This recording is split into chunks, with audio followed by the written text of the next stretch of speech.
Hello, everyone. Welcome to Leading with Agility, the show that uses the world around us to explore how leadership can be inspired by agility. I'm your regular host, Arif, and I'm joined by... Myself, TK, someone that thinks for hours what to say in this moment. I love it. Thank you, as always, TK. Thank you to our listeners for joining us for another episode. Delighted to be back again. It's a hot summer's day here in London, so it's quite... The weather has fluctuated back to warmth, getting back to summer, which is good. Let's see how long... back. Football didn't, but yeah, there you go. Yeah, football didn't, but the weather's returned a bit, so let's see how long that lasts, which is nice. But anyway, weather aside and football failings aside, today's episode, what are we talking about? Well, in recent comments...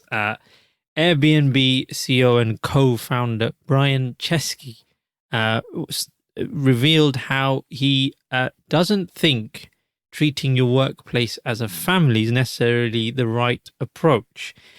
These comments came to light in a podcast he recently was featured in. Mm-hmm. And in that podcast, he was effectively regretting a stance he took during the COVID-19 pandemic, when he actually...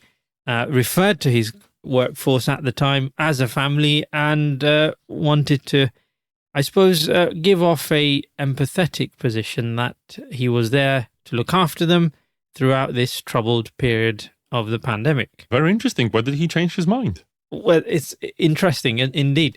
And so what he's been effectively regretting saying those comments at the time, but then he justified it by saying, look, I didn't have much time to think about what was going on. It was kind of the right thing to think about. It was very emotional. Right? Yeah, it was very emotional time at that time when he was writing it. Yeah. And he said, the comment that stood out was, we used to refer to ourselves as a family, and then we did have to fire people, or they'd have to leave the company, and you don't fire members of your family. And that's that. That was it. That was what triggered him to think, well, actually, probably wasn't the right approach to refer to your employees as a family. Really interesting, a recollection, or I suppose, it's an interesting reflection on his part of the way he approached that post-pandemic or pandemic period with that challenging situation going on for nearly everyone around the world. Okay. Yeah, and I guess the problem is because he said, people are family, this implied a certain level of care and relationship. And, well, he wasn't comfortable with having this relationship anymore, I guess. Yeah, and as he said, I mean, the stark truth is people leave for various reasons. They do. You may be an instigator as to why people leave. You might have to fire people, let people go, make people redundant, etc. And it's not kind of the family type behavior you would expect. So I can totally understand why he's maybe regretting those comments or reflecting on them and in hindsight and thinking maybe that wasn't the right approach. I think, this is a very, I'm not saying it's an incredibly close topic to me, but I've been, since, we've started a business and previously we've both been independent contractors and previously we've been employed. Yes. So we've managed to go through each one of us through experiences of different relationships with work, let's call it that, right? So I definitely have thoughts. And, when you become a business owner, I hate, to say I'm an entrepreneur because it's like another of these words. But it's an interesting thing when I look back at myself as an employee, how different was my attitude and relationship with the place that I work in. Incredibly, I thought, I am a part of something. And now, when we work with our team, when we work with our partners, our associates, or whatever the model is, sometimes these are very different models. And people find it very strange to adapt to them because, well, sometimes you just don't know which model you're in, right? So when someone says you're family, well, I align myself to this particular model. But it wasn't it? No. Yeah. No. I can understand. I think that obviously there's two dynamics here. There's the employee perception, or employee perspective, right? And how they perceive being in a family, the impact that might create, versus in Brian's case, the leader's perspective saying, no, you are a part of my family and what am I? What does that make him? Parent? The benevolent father of the family. Exactly. The pater familiar, whatever the Romans called them, yeah? Yeah, a paternal figure. Yeah, yes, exactly. Yes, or maternal. Maternal, paternal, something of that nature, right? So there are these two dynamics. Excuse me. There are these two dynamics to consider, and how they play off, maybe. And I think from an employee perspective, some of the reading I was doing, there are some challenges to this family approach, which may be branded nowadays toxic or dangerous. So one of which could be that, by taking or overemphasizing a family approach to work, or work being, okay, we're all here as a family, then there is a greater possibility of employees being taken advantage of. Because okay, to tell. Yeah, because by considering everyone being a family, then it's okay to expect a certain level of commitment that may be more than a average employee-employer relationship. So the leader, you're part of the family, therefore you'll do extra. You'll do more to feel loved and to feel together and be part of this great experience of a loving family, right? So that by you're being taken advantage of, in the sense that the employer recognizes that, because they've already emphasized this family nature of work, and so you're more willing to then give in to that and say, yes, I'm sure I'll take on that extra piece of work. I'll work those extra few hours. I'll overextend myself, and before you know it, people are under stress and they're unable to be productive. Yes, because the relationship wasn't really symmetrical. The person didn't really necessarily possibly mean it. I'm not necessarily referring to the Airbnb CEO, but what I will say is this. There are multiple models, and I'm happy to talk about a couple of them. Sure. Being a family is a model, and there are organizations actually that this model really fits in. I can talk about that and my thoughts there. But what's really important is a family model is, okay, so we can go into like dysfunctional families and so on. But mostly, I guess, a functional, highly functional family is a defined model. And I think what happened here, Arif, or what you're referring to in terms of taking advantage, is someone says the words, someone understands them, oh, I'm now a part of the family, which obviously, depending on the culture, but I guess, if an organization is a particular geography, the meaning of the family is established, I have certain rights and certain responsibilities. But if the other party understands you as just an employee, a worker, and you feel like a family member, this, not dichotomy, but this asymmetric relationship can cause trouble, as you said, right? So the first thing is both sides understanding and truly aligning on what the relationship really is.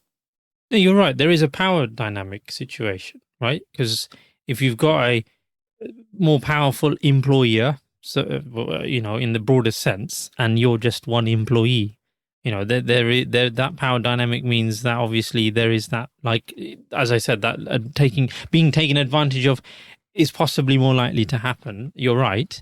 I think there's another aspect to this which I'd like to bring in, which is what happens when people leave the family.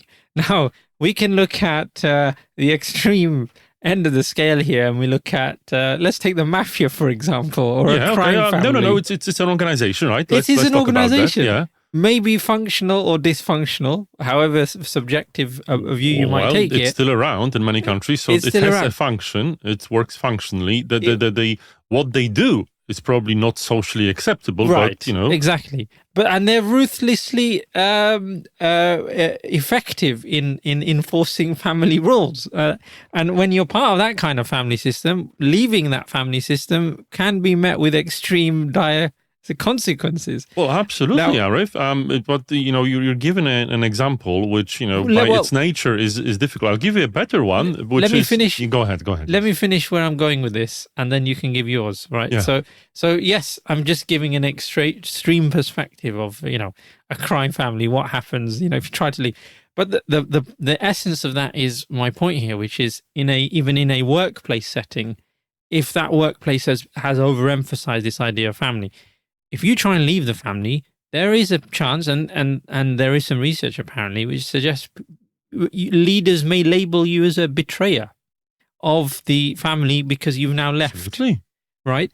And then therefore what happens on top is then employers encourage employees to then cut off all communication with that person because they are no longer part of the family inner circle, whatever you want to call it. They can't be considered part of us. So you must no longer have contact with them, which is completely fascinating for me when I was reading all this. And then, but what the limiting factor of that approach is apparently research shows former colleagues that stay connected become potent sources of new knowledge for each other and for their employees. Because obviously, employees who then move on, go to other roles, workplaces, whatever, they learn new things, they stay connected, they get in touch with what's happening perhaps in that market, in that field, in that skill area, whatever it could be. You cutting them off means that they've lost access to some potential knowledge. So interesting, isn't it? Okay, putting knowledge aside, Arif, I don't find it fascinating at all. Let me explain, all right? Because first of all, the crime organizations that, from pop culture we're all familiar with are based on the Italian model of the family, which is obviously very strong ties. So one would say, even like putting the crime situation aside, of course, you probably can't ever leave an Italian family and all.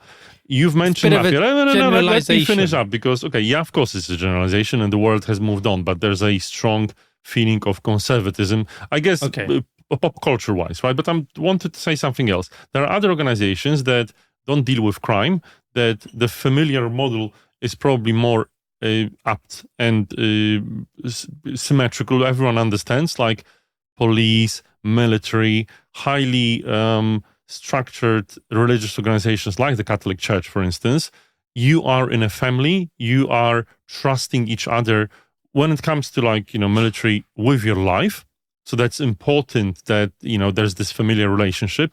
So absolutely it makes sense in these organizations, and everyone in these organizations understands that it's a family and we all rely upon each other. Now, again, to your point, I think the biggest problem is the difference and the asymmetry between the words you say. So someone means family, especially someone, as you said, with a power, versus you're hearing it, you think you're in a family, but you're not, right? So that's one thing. But there are other models, indeed.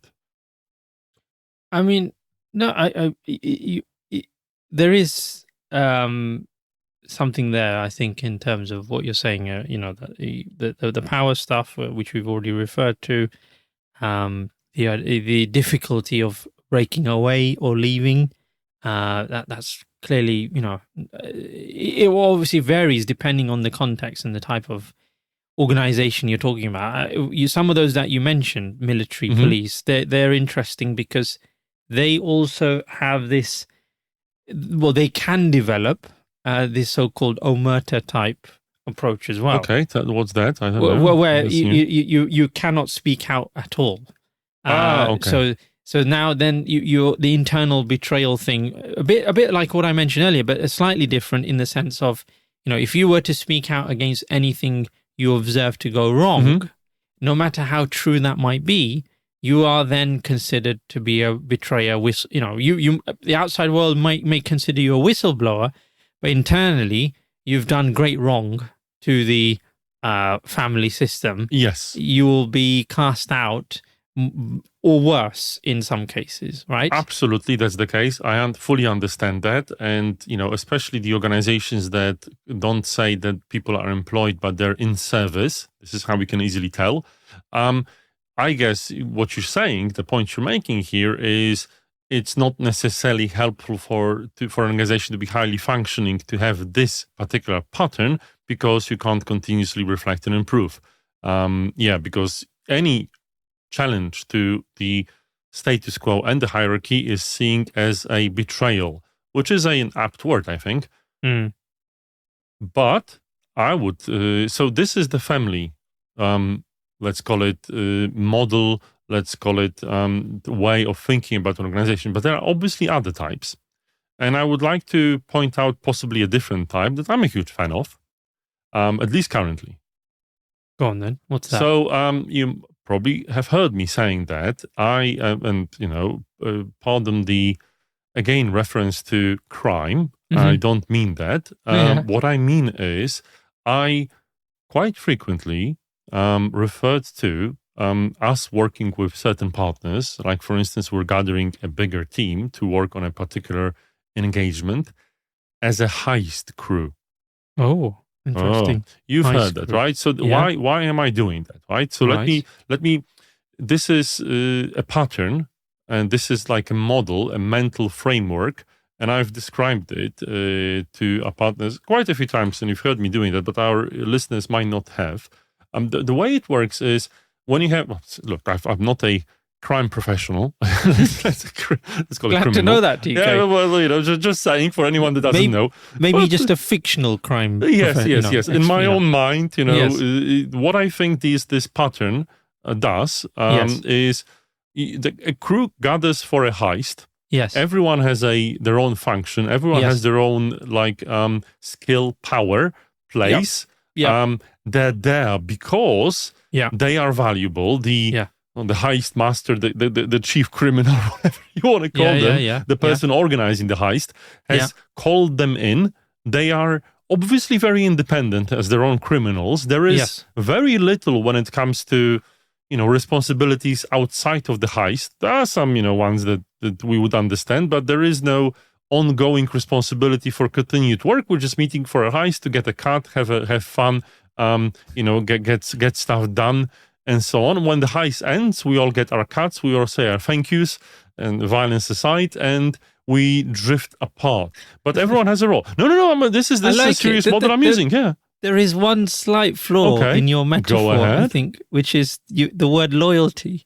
I mean, in a heist crew, the lack of loyalty could be a problem. It may not be. It could be. Yes. Whereas in the type of work we do, or work with, you'd expect loyalty needs to be, or trust at least, needs to be there. But there is trust. There is trust, happen, right? In a heist, you all have to trust your fellow co-heisters. In a way that you're sometimes putting your life in their hands. And there's also loyalty within the heist, right? For it to you're calling people in, so they're loyal to you in this particular moment. I'm serious, Arif. I get it. And that there's a follow-up point actually. I think where you're going with this, to me, it's like it's the idea of team again, team over family, right? Because every team heist, experiment, Arif, that's a difference here. A heist is a temporary team. No, sure, there is the time variable, but I mean the idea that everyone is you got a multidisciplinary approach where everyone's very highly skilled. In their own field of expertise, but come together to solve a particular problem. Is essentially, which is, funnily enough, the advice in the reading I was doing, which is, don't consider your company as a family, but instead, look at it from a team point of view. One chap I was reading was basically saying, instead of promoting this idea of a family mentality, instead focus on putting in place, the action structures so that everyone feels supported, and instead think of a sports team or tribe based model instead. That's much more effective, in his view. So I fully agree. And again, horses for courses and models for situations, right? So in my model of the heist crew, the assumption there is that I'm calling you for a heist. There may be a next heist that I might call you for, but there is no commitment that I will, especially if, you haven't performed. So, and I've been always open about it, and not everyone fully understands that. That's an interesting one, right? So for me, it's like, okay, we're a heist. I deeply respect you. I give you a very handsome cut that represents my respect to you and your skills and your contributions.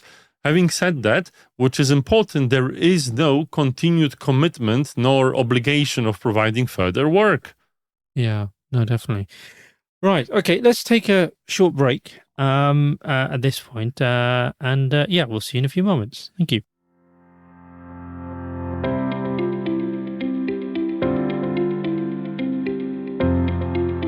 As regular listeners will know, each month we host a live LinkedIn webinar with a special guest discussing all things people and leadership. So join us for our next event on Tuesday, the 6th of August at 5 p.m. BST to discuss how organizations can develop and grow their future leaders. We'll be joined by Carmen Valverde, an experienced people professional who successfully ran and managed a number of programs at Kraft Heinz. So don't miss this opportunity to learn and discover the benefits of such programs and how you can do something similar at your workplace. See you there.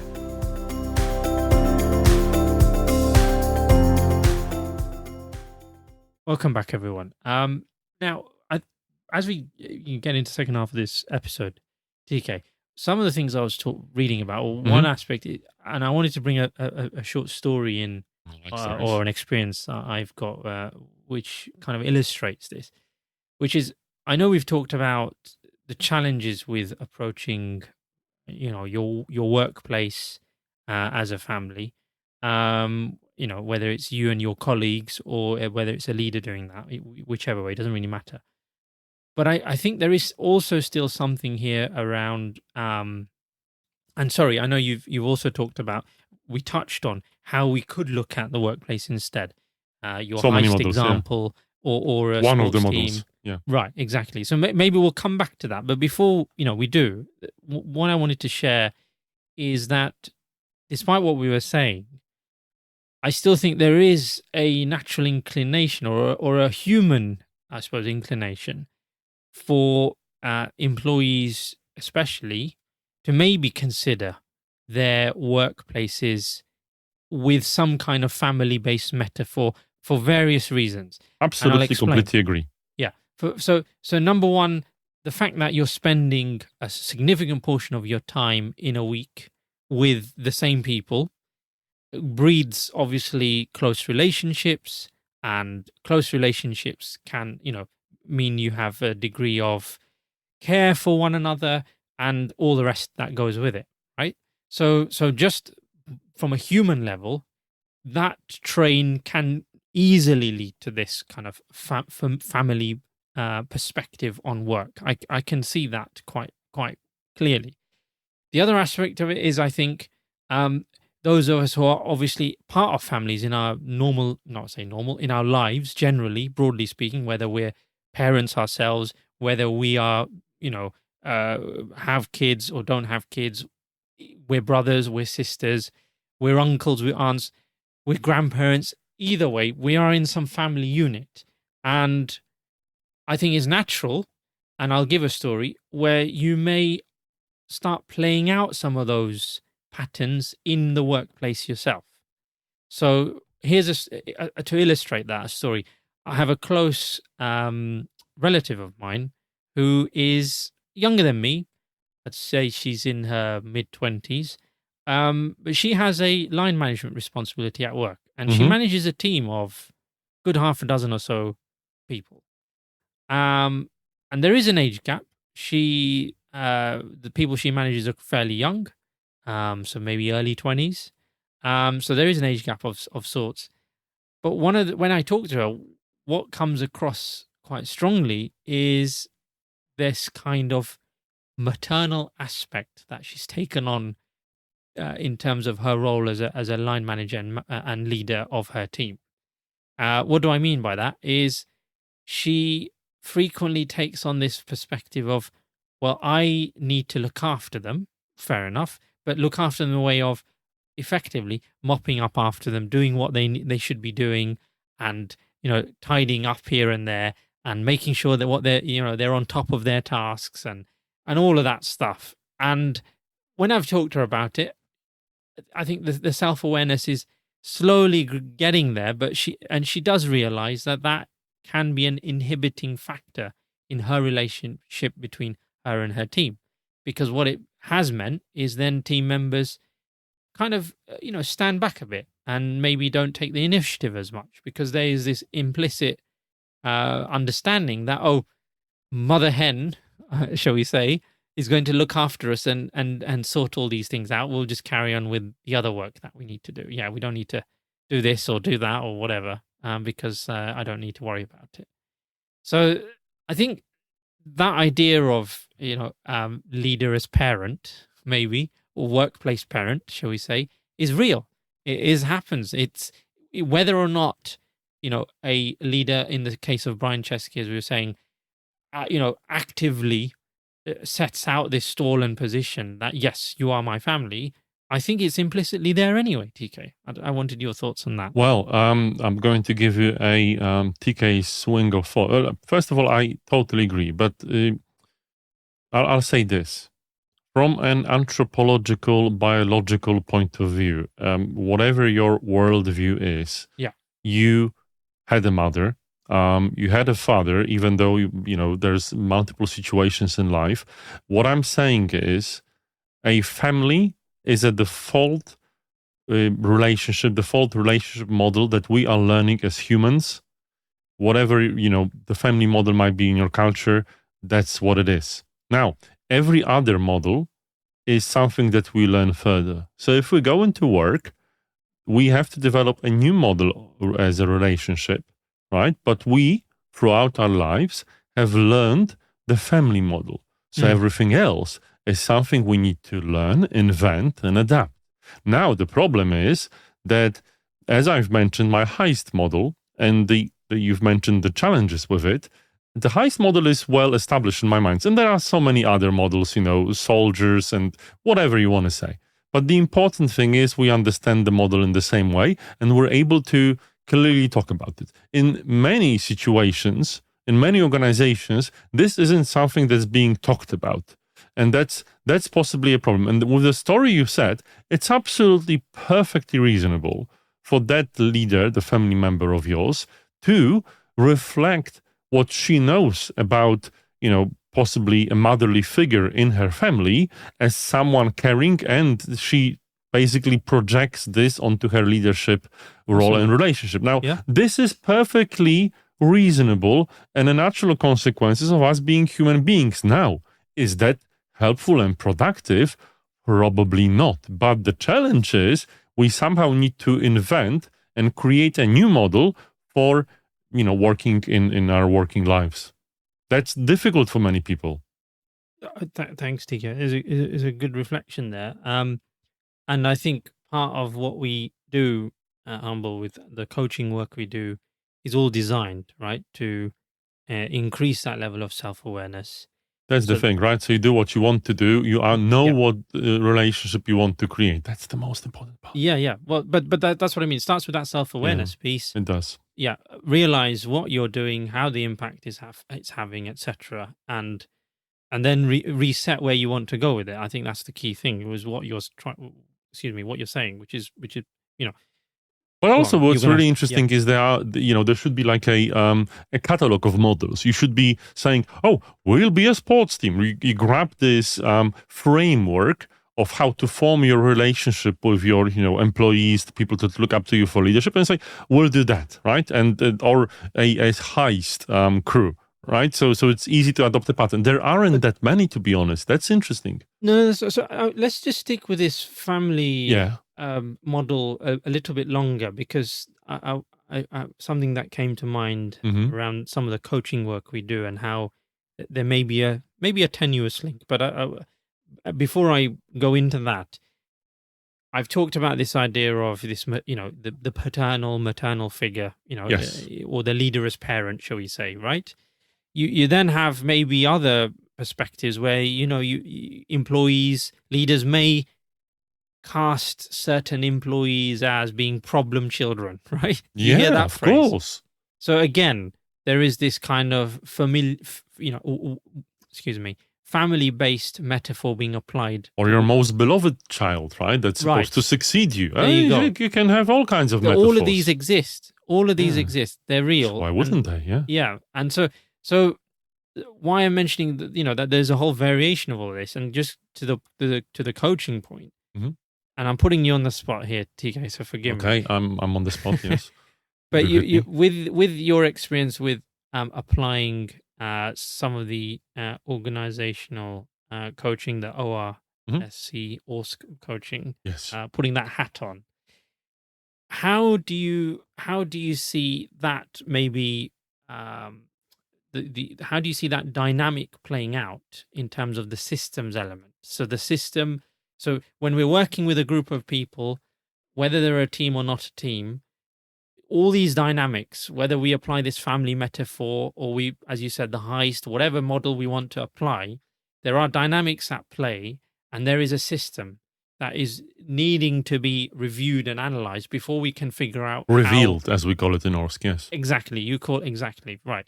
So maybe if you want to just share a little bit about how we do that and how that approach can help diagnose or move people forward to a higher realm of consciousness about what's going on. I just thought it might be useful to... The word realm has a particular meaning in ORSC, and it's not positive, sadly. There you go. Yeah, go for it.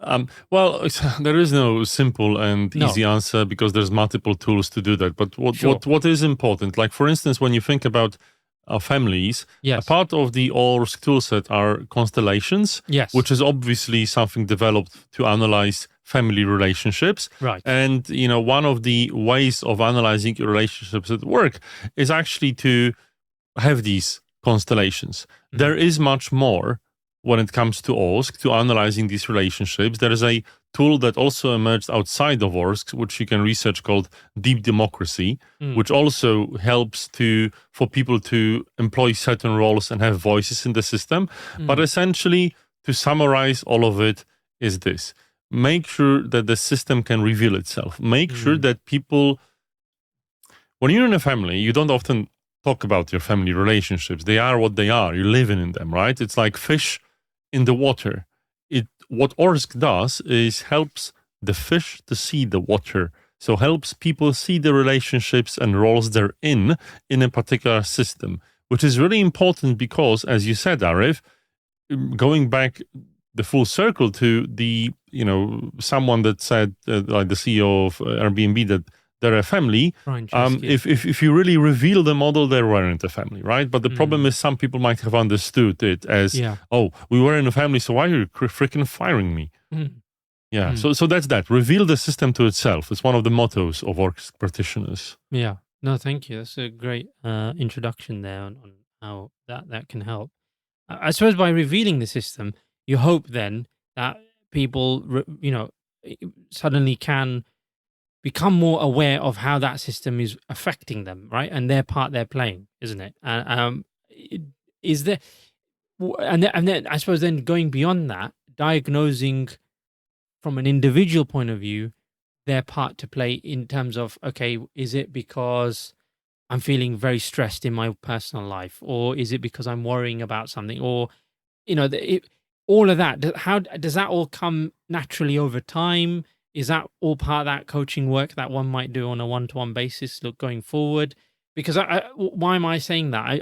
I'm thinking here that in any family dynamic, whether it's an actual family dynamic or organizational dynamic where you have a team of people, collective group of people, where that dynamic isn't fully aligned with the work, the outcomes, goals, or whatever that they're supposed to be achieving, it all boil down to, isn't it, as you said, the system not being fully aligned, but also there's going to be a personal element, as in individuals or people within that system not being fully, or not being able to fully bring themselves to the work, so to speak. Yeah, it's all such a mess, Arif. No, it is. When I think about it, the thing is, we don't necessarily as human beings talk about it. We don't, it's a difficult topic to talk about. So revealing the system to itself is important.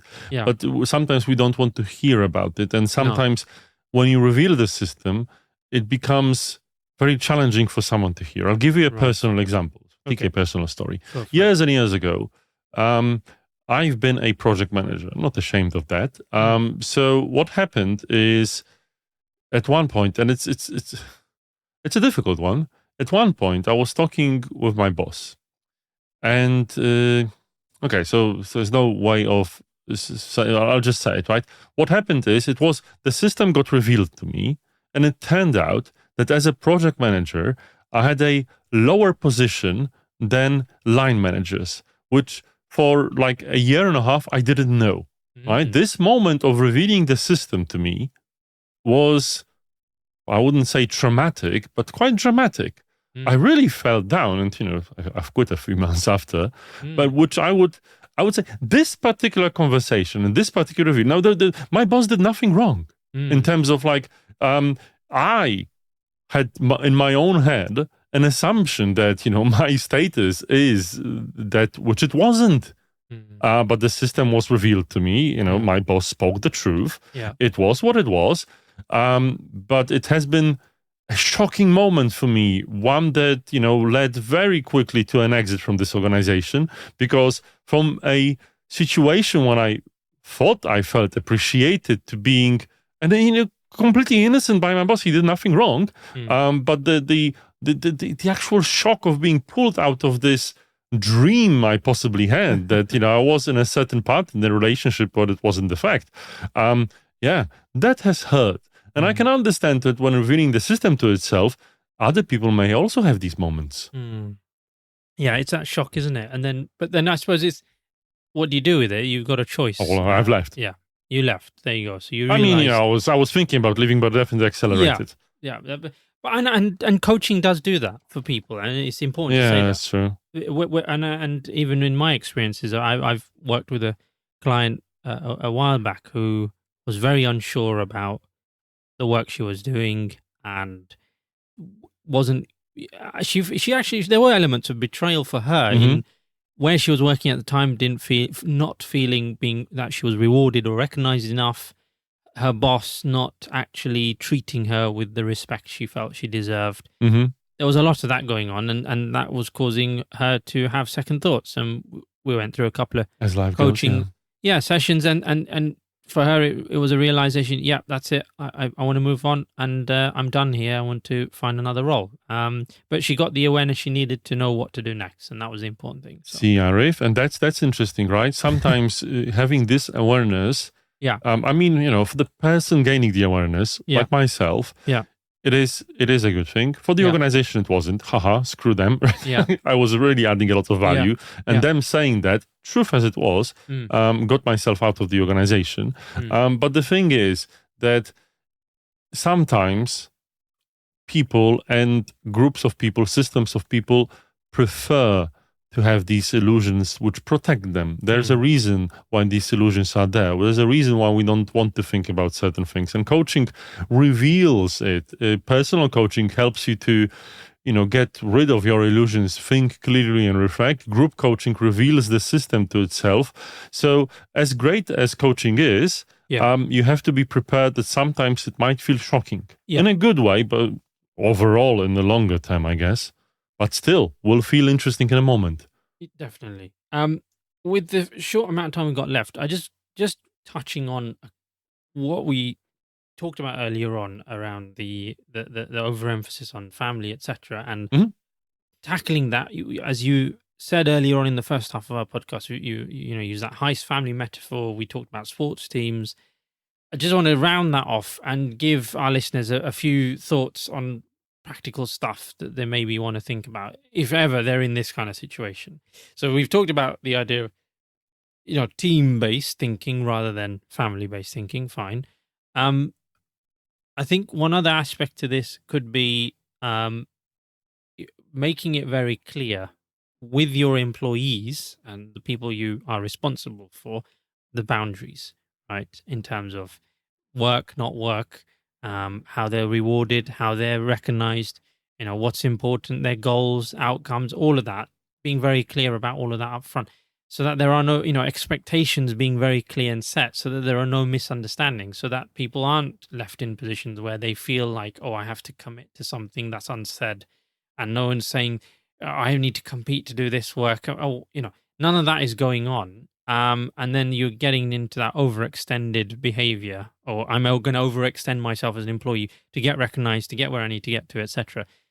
I think it's very important that employers, set clear boundaries, So to avoid some of this from happening. So that would be a tip I just wanted to share. I don't know if you want to add anything to that, TK, but I just it's a good tip. I'm just, possibly thinking about the impossibility of this task because there are so many dimensions and it's so tangled. Yes, set boundaries, right? Yeah. And it's important. And I totally agree with that. But also be conscious of the fact that whatever you say, it's such a difficult system that there will be things that will be misunderstood, misconstrued. And it's your job as a human being, as a leader, to have the emotional intelligence and the system's intelligence to be able to make sure that you have the conversations and Sure. I agree. I think I'm just saying that practically there are lots of things that you can do before even that gets that point. The more experienced you are, the better you will be at that. But get in the habit of doing it. Like absolutely. If your employees are feeling stressed, overwhelmed, you need to know that you can have conversations with them. They need to know that. They know that they can come to you and speak about it. So you need to, really rethink how your relationship is with them. Are they able to have that conversation or not? Because if they don't, it will become even more messy. Correct. Even messy. And point them into the right places to find support if that needs to be elsewhere, right?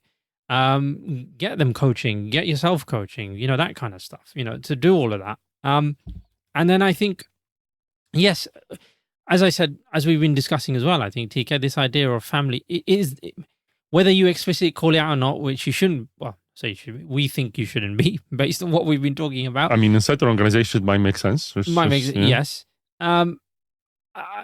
You'll have to accept that people come to work and they build relationships and they do care for each other. And so really being self-conscious and aware of how that is manifesting itself in your team or the wider organization means that you can, better deal with any challenges that arise. I think that's another thing. Very good point, Arif, and I wouldn't have said it better myself. Right. Well, we'll leave it there. I think we've had a fantastic conversation as always about this. It's really interesting. We hope you've enjoyed listening to it, and I think we'll see you at our next episode very soon. Soon. Bye-bye. Thank you, everyone. Bye-bye.